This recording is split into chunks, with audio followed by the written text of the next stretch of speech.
ગુંદાનો મોર અને બનાવવાની છે ભાજી. આપણે વાત સુધારી લેવાની છે. તો આપણે આવી રીતના સુધારવા લેવાની, દાટલી કૂટી લેવાની. ભાજીને લસણ સોલો થઈ ગઈ, સુધારાઈ ગઈ. તેલ ગરમ થવા મૂકી દીધું. તેમાં આપણે નાખવાનું છે લસણ લેવાનું.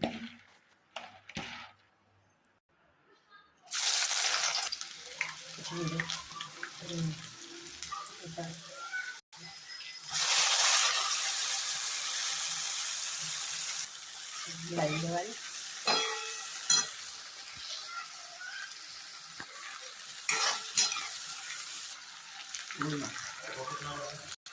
પાકવા દેવાની.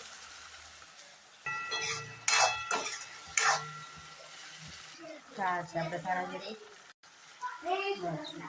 મરચું નાખ્યું. થોડોક મસાલાનો લોટ થઈ ગયો છે.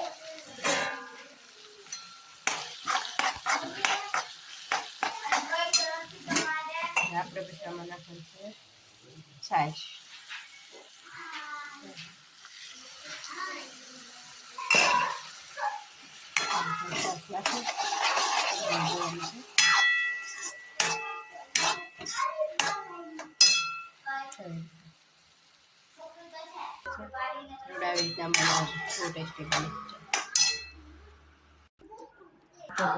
ત્યાર છે આપણે ગુંદાનો જે મોર આવે ને એની ભાજી.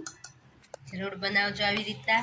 ચણાનો લોટ વાળીને આમાં ન ખાતા હોય ને તો તમારા બાળકો ખાય ને આવી જરૂર એક વખત બનાવજો. બહુ ટેસ્ટી બને છે. વિડીયો સારો લાગે તો લાઈક શેર કરવાનું ભૂલતા નહીં. ચાલો મળીએ નેક્સ્ટ વિડીયોમાં.